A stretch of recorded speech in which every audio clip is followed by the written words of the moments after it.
Assalamualaikum, kembali lagi di channel Scary Rules. Pernahkah kau mendengar tentang pesugihan babi ngepet?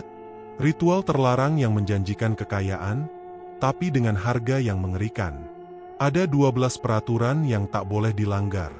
Satu saja dilanggar, bukan hanya nyawamu yang hilang, tapi juga jiwamu akan selamanya menjadi santapan iblis. Mari kita simak. Peraturan nomor 1. Jangan pernah membuka pintu saat tubuhmu sedang berubah. Menjadi pelaku pesugihan babi ngepet bukanlah perkara mudah. Ritual awalnya saja sudah membuat banyak orang gentar.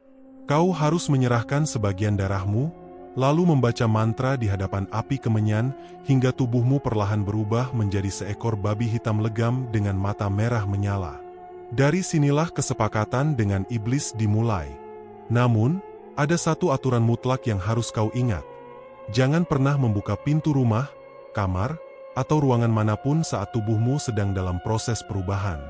Perubahan itu tidak instan. Saat kulitmu mulai menebal, bulu kasar tumbuh, dan rahangmu perlahan memanjang membentuk moncong, kau masih berada di ambang antara manusia dan hewan. Pada fase ini, tubuhmu sangat rapuh, kesadaranmu goyah, dan yang paling berbahaya, roh-roh lapar di sekitar akan berusaha masuk. Mereka menunggu celah sekecil apapun. Ada kisah dari seorang pelaku lama bernama Rashid. Suatu malam, ketika sedang berubah, ia mendengar ketukan di pintu rumahnya. Suara itu terdengar seperti ibunya yang memanggil, "Nak, bukakan pintu." Ibu kedinginan di luar, hatinya goyah, ia percaya itu benar ibunya. Dengan tangan yang masih setengah jadi, setengah manusia, setengah kuku babi, ia membuka pintu. Apa yang terjadi berikutnya hanya diceritakan oleh tetangga yang mendengar jeritan panjang dari dalam rumah. Saat mereka masuk keesokan paginya, rumah Rashid kosong. Tidak ada jasad, tidak ada tanda pertarungan. Hanya bercak darah yang mengalir dari depan pintu menuju ke tengah ruangan, lalu hilang begitu saja, seolah sesuatu menyeret tubuhnya ke dimensi lain. Ibunya sendiri mengaku semalaman tidur di kamar dan tidak pernah keluar. Maka sejak saat itu, peraturan ini dipertegas oleh para guru pesugihan. Jangan pedulikan suara, ketukan, atau panggilan apapun ketika tubuhmu sedang berubah. Tutup telingamu, kunci pintu, dan biarkan ritual selesai. Jika kau melanggar, maka yang masuk bukanlah manusia, melainkan makhluk yang akan menuntaskan perubahanmu menjadi babi selamanya. Peraturan nomor 2. Jangan pernah menatap bayanganmu di cermin setelah pulang berburu. Saat kau menjadi babi ngepet, rohmu terikat pada tubuh hewan itu dan jiwamu melayang, mengintai rumah-rumah orang kaya yang menjadi sasaranmu. Kau akan menyusup, mengambil harta mereka tanpa ketahuan, lalu kembali sebelum fajar untuk pulih kembali menjadi manusia. Namun, ada larangan keras setelah kau selesai berburu. Jangan sekalipun menatap bayanganmu di cermin. Alasan aturan ini sederhana namun mengerikan. Ketika kau kembali ke wujud manusia, sebagian rohmu tidak langsung menyatu sempurna. Masih ada sisa kegelapan yang melekat, serpihan dari iblis yang membantumu. Jika kau menatap cermin terlalu cepat, bayanganmu bukan akan menirukan gerakanmu, melainkan akan berdiri diam, menatapmu dengan mata merah yang bukan milikmu. Konon, pernah ada seorang pelaku bernama Sarman. Ia baru kembali dari perburuan malam, tubuhnya masih lemah, peluh bercampur darah babi menetes dari keningnya. Ia ingin memastikan wajahnya tidak ada yang aneh, maka ia menyalakan lampu minyak dan menatap cermin. Apa yang dilihatnya membuat darahnya membeku. Bayangannya tidak ikut bergerak, bahkan tersenyum lebar menampakkan gigi yang runcing dan hitam. Sarman berusaha mundur, namun dari dalam cermin itu, bayangannya menggerakkan tangannya sendiri, meraih lehernya, padahal ia sendiri tidak bergerak. Seketika ia merasa dicekik oleh sesuatu yang tidak terlihat. Ia menjerit, menggapai udara kosong, namun tak ada yang bisa menolong. Esoknya, warga hanya menemukan tubuhnya tergantung di depan cermin, matanya melotot, dan wajahnya penuh cakaran sendiri. Cermin itu pun retak dengan bekas tangan panjang yang tidak mungkin berasal dari manusia. Maka peraturan kedua ini tidak boleh dilanggar. Setelah kau selesai menjadi babi ngepet, Tutup semua cermin, kainilah dengan kain hitam, atau pecahkan bila perlu. Jangan biarkan dirimu tergoda untuk melihat apakah wajahmu masih sama. Sebab jika bayangan itu menyadari kelemahanmu, ia akan mengambil alih hidupmu, dan kau akan selamanya terjebak di balik kaca, menatap dunia tanpa bisa keluar. Peraturan nomor 3. Jangan pernah menyebut namamu saat masih dalam wujud babi. Ada satu pantangan mutlak yang seringkali dianggap sepele oleh pelaku baru pesugihan babi ngepet.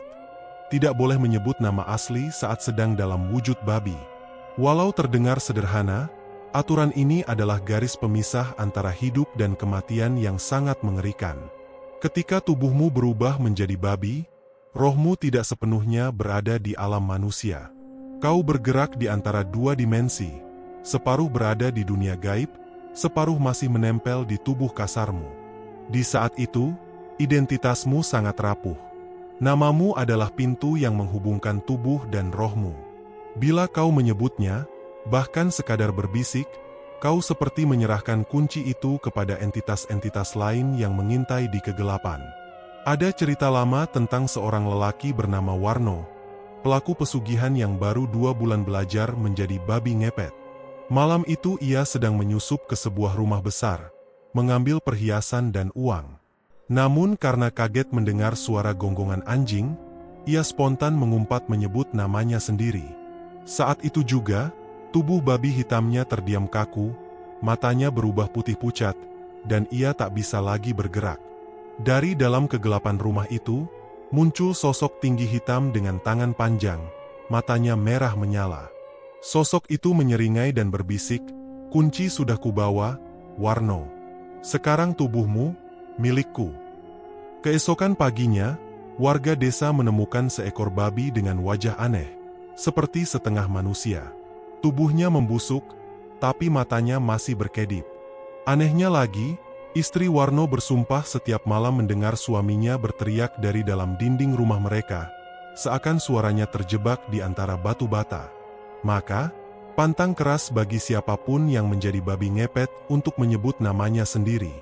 Jika kau tergoda untuk melakukannya, jangan salahkan siapapun bila rohmu direnggut dan tubuhmu dijadikan wadah oleh makhluk yang sejak awal hanya menunggu celah kecil dari kebodohanmu.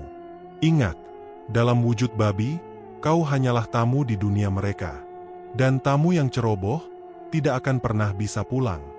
Peraturan nomor 4. Jangan pernah membiarkan api padam di ruang penjaga lilin. Setiap pelaku babi ngepet pasti tahu, tubuh manusia mereka yang asli tidak pernah ditinggalkan begitu saja. Ketika roh berpindah ke tubuh babi, jasad asli harus tetap dijaga dalam sebuah ruangan khusus. Di dalam ruangan itu, ada satu benda yang selalu menyala, sebuah lilin hitam. Lilin ini bukan sekadar penerang, melainkan pengikat antara tubuh dan roh pelaku. Peraturan keempat ini terdengar sederhana, jangan pernah membiarkan api lilin padam sebelum roh kembali. Namun kenyataannya, peraturan ini jauh lebih mengerikan daripada yang dibayangkan. Api lilin bukan sekadar cahaya. Api itu adalah simbol kehidupan yang menghubungkan dua dunia. Jika padam sebelum waktunya, roh yang sedang menjelma babi akan kehilangan jalan pulang. Ada kisah lama dari seorang penjaga lilin bernama Tarmuji. Ia ditugaskan menjaga tubuh tuannya yang sedang menjelma babi ngepet. Malam itu angin kencang berhembus melalui celah papan kayu rumah tua. Lilin yang ia jaga hampir mati terbawa hembusan. Dengan panik ia mencoba menyalakan kembali api menggunakan korek. Namun, selama beberapa detik api sempat benar-benar padam. Hanya sebentar, mungkin 3 atau 4 detik. Tapi itu sudah cukup untuk membuat segalanya berubah. Saat api kembali menyala, tubuh tuannya diranjang tampak kaku. Matanya terbuka lebar, tapi kosong, seperti kaca retak. Di luar rumah, jeritan babi terdengar nyaring sekali, bercampur dengan suara manusia yang memohon ampun. Roh tuannya terjebak di antara dua dimensi, tidak lagi sepenuhnya babi, tapi juga bukan manusia. Malam itu tubuh babi ditemukan di pinggir sungai, hancur seolah disobek sesuatu. Sementara jasad manusia tuannya tetap di rumah, tapi tidak pernah bangun lagi, hanya membusuk dengan mata yang terus menatap api lilin. Sejak saat itu, para penjaga lilin tahu betul, api yang padam bukan sekadar kematian. Itu adalah undangan bagi makhluk lain yang sejak awal mengintai.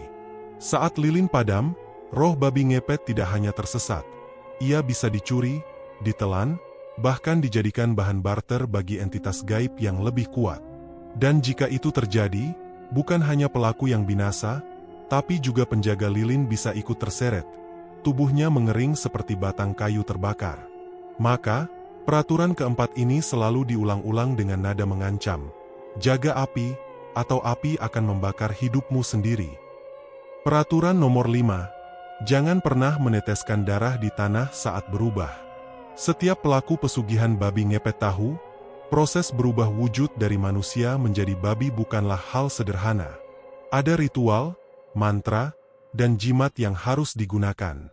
Namun, ada satu pantangan yang terdengar aneh sekaligus menakutkan. Darah manusia, terutama darah pelaku sendiri, tidak boleh menyentuh tanah pada saat proses perubahan berlangsung. Alasannya terdengar logis, tapi menyeramkan. Tanah adalah media yang paling cepat menyerap energi gaib. Begitu setetes darah jatuh ke tanah saat pelaku tengah berada di fase perubahan, tanah itu akan menjadi semacam saksi hidup yang menyimpan fragmen identitas si pelaku. Itu artinya, jika ada orang yang tidak sengaja menginjak tanah tersebut, ia bisa melihat siapa sebenarnya sosok babi ngepet itu. Bukan hanya babi biasa, melainkan wajah asli manusia yang melakukan pesugihan. Dulu ada seorang pelaku bernama Sarmin, yang nekat melakukan ritual meski tangannya terluka akibat tergores pisau saat menyembelih ayam untuk sesaji. Saat tubuhnya mulai berubah menjadi babi, darah dari luka itu menetes ke tanah. Ia tidak menyadarinya, tapi penduduk kampung yang lewat malam itu melihat sesuatu yang mustahil. Seekor babi dengan wajah setengah manusia, matanya persis seperti milik Sarmin. Berita itu tersebar cepat, dan malam berikutnya warga sudah menunggu dengan parang dan bambu runcing. Sarmin tak pernah kembali ke wujud manusia.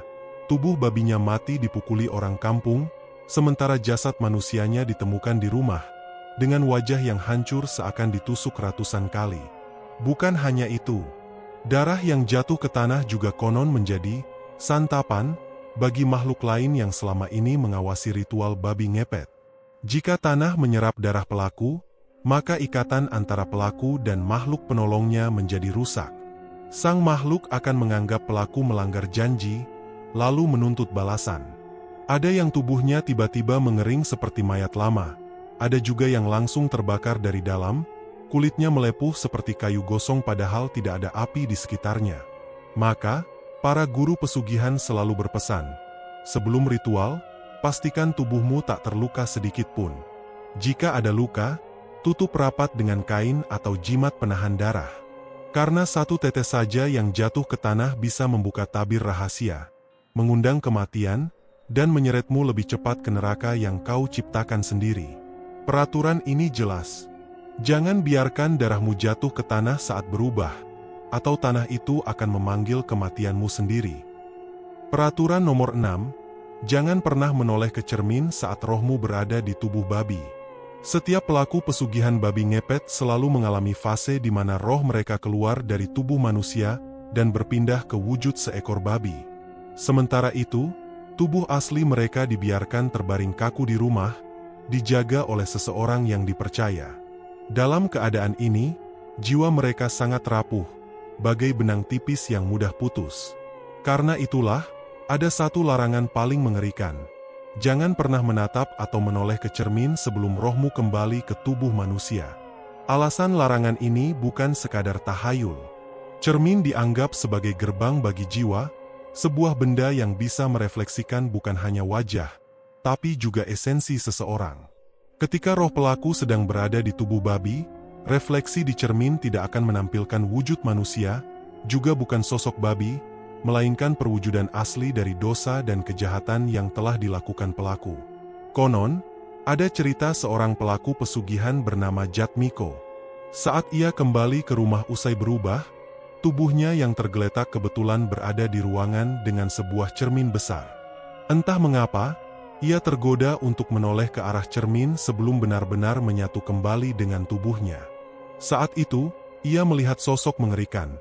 Seekor babi berdarah dengan wajahnya sendiri yang sudah meleleh seperti lilin, matanya melotot seolah keluar dari rongga, dan mulutnya penuh gigi tajam bukan milik manusia maupun babi. Jatmiko menjerit histeris, tapi jeritannya tidak terdengar oleh siapapun.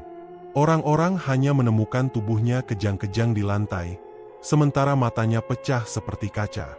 Hingga kini, rumah itu dipercaya angker karena di cermin yang sama sering muncul bayangan babi berkepala manusia meski tidak ada orang di sekitarnya. Larangan ini memiliki alasan yang lebih mengerikan. Jika roh pelaku menatap cermin, bukan hanya dirinya yang akan melihat bayangan terkutuk itu. Ada kemungkinan roh pelaku tertarik, masuk ke dalam cermin, terjebak selamanya di balik kaca. Tubuh aslinya akan tetap hidup, tapi kosong, hanya seperti bangkai hidup tanpa jiwa. Orang-orang yang mencoba berbicara dengan jasad itu hanya akan mendengar suara erangan babi keluar dari mulut manusia. Maka, para dukun pesugihan selalu mengingatkan, tutup semua cermin di rumah sebelum ritual dimulai. Tutupi dengan kain hitam atau balikan ke dinding. Jangan beri kesempatan sedikit pun bagi rohmu untuk menatap pantulan yang bisa mengungkap siapa dirimu sebenarnya.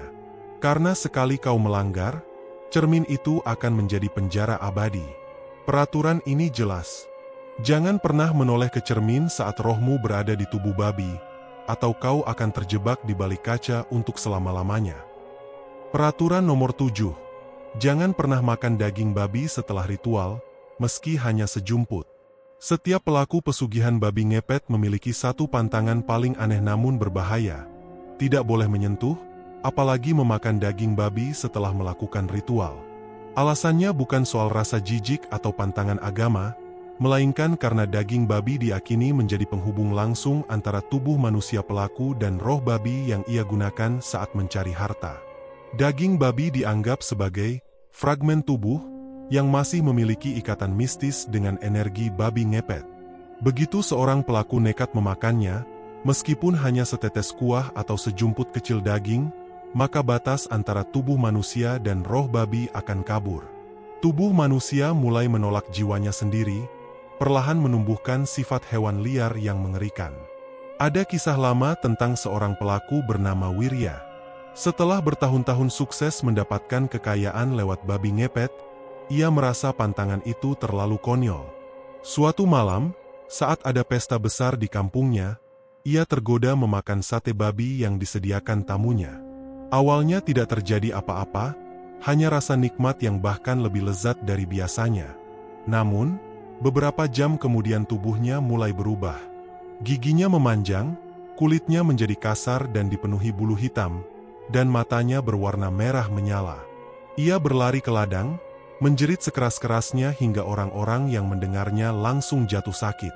Esok paginya, warga hanya menemukan jejak kaki babi besar bercampur jejak kaki manusia, tapi tidak pernah lagi menemukan jasad Wirya. Konon, hingga sekarang masih ada penampakan babi besar dengan wajah manusia di hutan belakang kampung itu. Pelaku lain yang melanggar aturan ini mengalami nasib berbeda. Ada yang tubuhnya tetap manusia, tapi setiap malam ia mendengar suara desahan babi di kepalanya. Semakin lama, suaranya semakin keras, memerintahkannya untuk membunuh tetangganya, untuk mencuri lebih banyak, untuk memakan daging mentah. Hingga akhirnya ia menjadi gila, menyerang keluarganya sendiri, dan mati dengan tubuh yang penuh luka cakaran seperti disiksa hewan buas. Larangan ini memang terdengar kejam, tapi logis bagi mereka yang paham. Daging babi adalah simbol tubuh yang digunakan roh pelaku saat berburu harta. Dengan memakannya, seolah ia sedang memangsa dirinya sendiri. Itu sebabnya, dukun pesugihan selalu berpesan, hindari pesta, hindari hidangan, jangan pernah tergoda sekalipun. Karena sekali saja melanggar, bukan hanya kekayaanmu yang lenyap, tapi tubuh dan jiwamu akan terperangkap dalam perubahan yang tak bisa dibalikan. Peraturan ini tegas. Jangan pernah makan daging babi setelah ritual. Meski hanya sejumput, itu cukup untuk menjadikanmu monster sepenuhnya. Peraturan nomor 8, jangan biarkan orang asing melihat api lilin ritual padam sendiri. Dalam setiap ritual babi ngepet, Selalu digunakan lilin hitam khusus yang dinyalakan sebelum tubuh pelaku berubah menjadi babi. Lilin ini bukan sekadar penerang, melainkan penjaga pintu jiwa. Api pada lilin menandakan bahwa roh manusia masih terikat pada tubuhnya, dan selama api menyala, masih ada jalan untuk kembali menjadi manusia. Namun, jika api lilin padam dengan sendirinya tanpa pengawasan, roh pelaku bisa hilang arah, terseret dalam kegelapan, dan tubuh babinya akan terus berkeliaran tanpa pernah kembali. Aturan yang menyeramkan adalah, tidak boleh ada satupun orang asing yang menyaksikan padamnya api lilin ritual secara alami.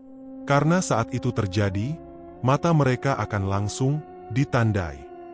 Orang yang melihatnya akan menjadi korban pertama dari roh babi ngepet yang kehilangan kendali. Mereka bisa jatuh sakit seketika, muntah darah, atau bahkan tubuhnya terbakar dari dalam seolah ikut terbakar bersama lilin yang padam. Dukun pesugihan selalu mengingatkan murid-muridnya untuk menjaga lilin itu mati hanya dengan cara tertentu, dengan hembusan pemiliknya sendiri atau dengan tetesan darah ayam hitam yang sudah disediakan. Jika padam secara alami karena angin, atau lilin kehabisan sumbu, maka malapetaka besar akan datang. Ada kisah tragis tentang seorang penjaga ritual bernama Surip. Ia ditugasi untuk mengawasi lilin tuannya yang sedang berubah menjadi babi ngepet. Namun ia lengah. Malam itu, lilin hitam ditiup angin kencang hingga padam. Celakanya, seorang tetangga yang curiga sempat mengintip dari celah jendela, dan ia melihat jelas lilin itu mati sendiri. Detik berikutnya, jeritan terdengar. Tubuh tetangga itu terbakar dari dalam, matanya meledak, dan ia mati dalam posisi berlutut seperti menyembah sesuatu. Sementara itu, Surip juga menghilang tanpa jejak, diduga diseret oleh roh tuannya yang tidak bisa kembali. Sejak itu, peraturan ini dianggap paling mutlak. Pastikan lilin hanya padam oleh tangan sendiri, bukan karena alam, dan jangan biarkan ada saksi asing yang melihatnya.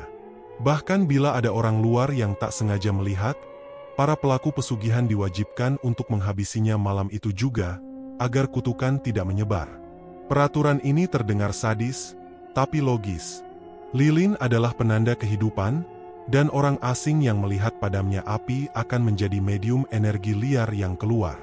Jika dibiarkan, roh babi ngepet bisa kehilangan arah, masuk ke tubuh siapa saja, bahkan membuat orang-orang desa berubah menjadi liar tanpa sebab. Maka, ingatlah selalu, jangan biarkan lilin ritual padam sendiri di depan mata orang asing. Jika itu terjadi, matanya jadi milik roh babi, dan kau harus membungkamnya, sebelum ia membungkam seluruh hidupmu. Peraturan nomor 9. Jangan pernah melewati cermin setelah berubah kembali. Setiap pelaku pesugihan babi ngepet tahu bahwa proses kembali ke wujud manusia bukanlah sesuatu yang sederhana. Saat tubuh mereka kembali dari bentuk babi ke manusia, jiwa mereka masih rapuh, belum sepenuhnya menempel pada raga. Pada momen itulah pantulan cermin menjadi musuh paling berbahaya. Mengapa? Karena cermin bukan sekadar pantulan benda. Cermin adalah gerbang tipis antara dunia manusia dan alam gaib. Saat jiwa masih labil setelah berubah, cermin bisa menarik jiwa itu ke dalam pantulan, menjebaknya selamanya di sisi lain. Orang yang berani menatap cermin terlalu cepat setelah berubah, akan melihat sesuatu yang mengerikan. Bukan dirinya sendiri, melainkan sosok babi dengan wajah manusia yang rusak, berdarah, dan senyum menganga. Dan bila tatapan itu berlangsung lebih dari 3 detik, pantulan akan meraih tangan mereka, lalu menyeret jiwa mereka ke dalam. Ada kisah kelam yang diwariskan turun-temurun. Seorang pelaku babi ngepet bernama Wargo pulang setelah malam panjang mencuri harta. Ia merasa aman dan tergesa kembali masuk rumah. Namun ia lupa peraturan, ia melintasi ruang tamu di mana tergantung sebuah cermin besar warisan keluarganya. Sekilas ia melihat pantulannya, tetapi pantulan itu tak sama. Wargo melihat seekor babi, matanya merah, dan mulutnya penuh gigi tajam. Ia terpaku, tak mampu berpaling. Beberapa detik kemudian, tubuh Wargo terseret ke dalam cermin dengan suara seperti kaca berderak. Yang tertinggal hanyalah tubuhnya yang kosong, jatuh tanpa nyawa. Dan di dalam cermin, pantulan itu terus menatap, terkekeh, seolah-olah warga masih hidup di sana. Sejak kejadian itu, dukun pesugihan selalu menegaskan, setelah berubah kembali, jangan mendekati cermin setidaknya selama 7 malam. Jiwa butuh waktu untuk menyatu, butuh waktu agar tidak lagi terpantul. Bagi mereka yang nekat, konsekuensinya selalu sama. Tubuh mereka akan kosong, dan pantulan dalam cermin akan hidup sebagai versi lain yang kadang keluar di malam hari, membawa malapetaka bagi keluarga si pelaku. Peraturan ini memang terdengar logis, karena tubuh yang baru saja kembali belum stabil, maka segala bentuk pintu dunia lain, seperti cermin bisa menjadi bahaya besar. Maka banyak rumah pelaku pesugihan yang sengaja menutup semua cermin dengan kain hitam. Ada pula yang menghancurkan kaca sama sekali, hanya agar tidak tergoda melihat diri mereka kembali. Ingat baik-baik, jangan pernah melewati cermin setelah berubah kembali. Jika kau melihat pantulanmu terlalu cepat, kau tak lagi menjadi manusia. Kau hanya akan jadi bayangan, terjebak dalam kaca, selamanya. Peraturan nomor 10. Jangan pernah menyebut nama asli saat masih berwujud babi. Dalam dunia pesugihan babi ngepet, nama adalah kunci jiwa. Saat seorang manusia mengikat perjanjian dengan makhluk gaib untuk mendapatkan kekayaan melalui ritual ini, nama asli mereka tetap menjadi pengikat terakhir yang menambatkan jiwa pada tubuh. Selama berubah menjadi babi, wujud fisik memang menyerupai hewan, namun di dalamnya tetap ada sisa-sisa kesadaran manusia. Karena itu, menyebut atau mendengar nama asli saat dalam wujud babi adalah pantangan paling mematikan. Mengapa demikian? Karena saat seseorang menyebut nama aslimu ketika kau masih berwujud babi, tubuhmu akan bergetar hebat, seolah-olah ada dua realitas yang bertabrakan. Nama itu akan menyeret jiwa manusia yang kau sembunyikan keluar dari tubuh babi. Akibatnya sangat mengerikan. Tubuh babi akan runtuh, meleleh seperti daging busuk, sementara jiwa manusia yang setengah terbuka akan tersedot oleh roh-roh hutan, hantu lapar, bahkan iblis yang mengintai. Yang tersisa hanyalah sosok hibrida, bukan manusia, bukan babi, berjalan terhuyung dengan wajah manusia di tubuh babi, matanya kosong, hanya merintih menyebut nama sendiri sampai kiamat. Ada kisah dari seorang pelaku pesugihan bernama Sariman. Suatu malam, ia sedang dalam wujud babi berkeliaran mencuri uang dan emas. Tak disangka, tetangganya yang curiga memergokinya. Mereka berbisik, "Itu Sariman, kan?" Saat nama itu disebut, babi yang tadi lincah tiba-tiba jatuh menggelepar. Tubuhnya meletup, kulit babinya pecah, dan dari dalam keluar wajah manusia yang menangis darah. Tak lama, makhluk itu berlari ke hutan sambil berteriak menyebut namanya sendiri. Hingga kini, warga Alas Purwo mengatakan, setiap tengah malam ada suara babi dengan tangisan manusia memanggil, "Sariman, Sariman." Untuk mencegah tragedi itu, para dukun pesugihan selalu menekankan peraturan ini. Keluarga yang menjaga lilin pesugihan tidak boleh sekalipun menyebut nama asli pelaku. Bahkan seringkali mereka dipaksa memanggil pelaku dengan sebutan lain seperti "orang itu", "dia", atau sekadar kode rahasia. Menyebut nama asli berarti membuka pintu antara jiwa manusia dan tubuh babi, dan sekali pintu itu terbuka, tidak ada yang bisa menutupnya kembali. Secara logis, peraturan ini bisa dimengerti. Nama adalah identitas, dan identitas adalah pegangan jiwa. Saat tubuh dan jiwa berada dalam kondisi terpisah, nama yang diucapkan bisa menjadi penghubung yang salah sasaran, merobek kesatuan yang rapuh. Karena itu, siapapun yang mencoba melanggar peraturan ini pada dasarnya sedang menandatangani kontrak kematian yang mengerikan. Ingatlah, selama masih berwujud babi, namamu adalah kutukan. Jangan pernah membiarkan siapapun mengucapkannya, atau kau akan menjadi makhluk yang bahkan iblis pun jijik untuk memilikinya. Peraturan nomor 11. Jangan pernah meninggalkan jejak kaki di tanah basah. Dalam setiap kisah pesugihan babi ngepet, ada satu aturan yang terdengar sederhana namun sangat mematikan. Jangan pernah meninggalkan jejak kaki di tanah basah saat berubah menjadi babi. Bagi manusia biasa, jejak kaki hanyalah bekas pijakan. Namun bagi pelaku pesugihan, Jejak kaki adalah sisa energi gaib yang menautkan tubuh babi dengan jiwa manusianya. Tanah basah, terutama yang terkena hujan malam atau embun dini hari, berfungsi seperti cermin gaib. Setiap langkah yang meninggalkan bekas di lumpur atau tanah licin akan menyimpan potongan energi yang bisa dibaca oleh makhluk halus maupun manusia yang memiliki ilmu. Seorang dukun yang jeli hanya butuh segenggam tanah bekas tapak kaki itu untuk membuka jalan gaib dan menemukan siapa sebenarnya sang pelaku. Dan lebih mengerikan lagi, bukan hanya manusia yang bisa melacaknya, tetapi juga roh-roh buas yang mengincar jiwa para pesugih. Konon ada kisah nyata di daerah Banyuwangi. Seorang lelaki bernama Wirya melakukan ritual babi ngepet setelah tergiur kekayaan cepat. Malam itu hujan gerimis, tanah kampungnya berubah becek. Ia lupa peraturan ke-11 ini, melangkah dengan sembrono hingga meninggalkan jejak tapak babi di dekat sawah. Keesokan harinya, seorang kiai yang mengetahui tanda itu mengambil segenggam tanah becek tersebut, lalu membakarnya dengan doa. Malam berikutnya, saat Wirya kembali berubah menjadi babi, ia mendadak berhenti di tengah jalan, tubuhnya seperti terbakar dari dalam. Dagingnya melepuh, mata babi itu terbelalak seolah memohon ampun. Yang tersisa hanyalah gundukan tanah hitam berbau amis, dan tidak pernah ada yang menemukan jasad manusianya. Secara logis, aturan ini masuk akal jika dilihat dari sisi okultisme.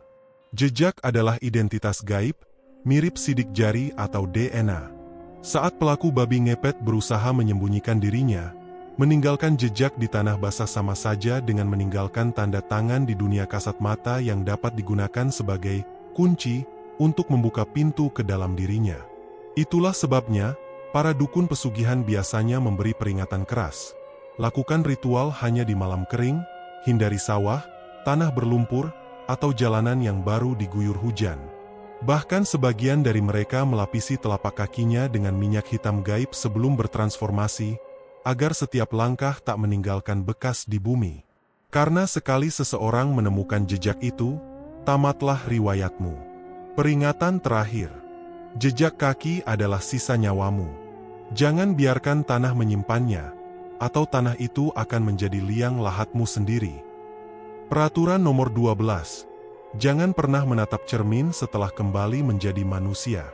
Di antara semua larangan, inilah yang paling mengerikan sekaligus paling berbahaya. Setelah seorang pelaku babi ngepet kembali ke wujud manusianya, ia dilarang keras menatap cermin sebelum fajar menyingsing.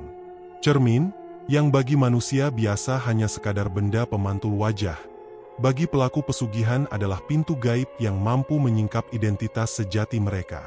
Mengapa begitu? Ketika seseorang berubah menjadi babi ngepet, sebagian jiwanya ditinggalkan di alam kegelapan. Saat ritual selesai dan tubuh kembali normal, ada celah tipis, seperti robekan halus, antara wujud manusia dan wujud binatangnya. Celah ini biasanya tertutup perlahan oleh waktu, terutama setelah matahari terbit. Namun, jika ia nekat menatap cermin sebelum fajar, cermin akan memantulkan dua bayangan sekaligus. Wajah manusia, dan wajah babi yang haus darah, yang masih menempel dalam dirinya. Banyak kisah tragis lahir dari pelanggaran aturan ini. Konon, di sebuah desa di Cirebon, ada pelaku babi ngepet bernama Sardi. Suatu malam, setelah berhasil mengeruk emas gaib dari ritualnya, ia merasa curiga pada wajahnya sendiri. Ia mendekati cermin tua di rumahnya, meski sang pawang sudah melarang keras. Ketika ia menatap pantulan, yang muncul bukanlah dirinya, melainkan seekor babi dengan mata merah menyala, berdarah-darah, dan mulut penuh gigi tajam. Bayangan itu tidak sekadar diam. Ia tersenyum, senyum bengis yang mustahil dilakukan oleh binatang. Sardi menjerit, namun dari cermin itu, tangan berbulu hitam keluar, meraih kepalanya, dan menariknya masuk ke balik kaca. Keesokan harinya, keluarganya hanya menemukan tubuh Sardi duduk kaku di depan cermin. Matanya kosong, kulitnya menghitam, dan wajahnya membeku dalam ekspresi ketakutan. Di permukaan kaca, masih terlihat samar sosok babi besar menempel di balik pantulan, seperti sedang menunggu giliran untuk keluar. Secara logis, aturan ini terdengar seperti mitos. Namun dalam dunia gaib, cermin memang diakini sebagai medium paling kuat untuk menghubungkan dua alam.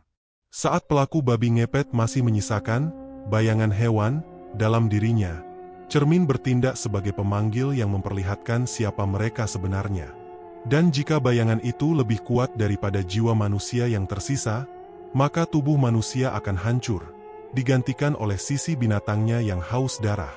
Itulah sebabnya dukun pesugihan selalu memperingatkan, setelah ritual, tutupi semua cermin dengan kain hitam, hindari memantulkan bayangan, bahkan ke permukaan air sekalipun. Karena cermin bukan lagi sekadar benda mati, melainkan gerbang bagi iblis yang mengintaimu. Pesan terakhir yang selalu diucapkan pawang. Jika kau menatap cermin sebelum fajar, jangan harap yang kembali adalah wajahmu.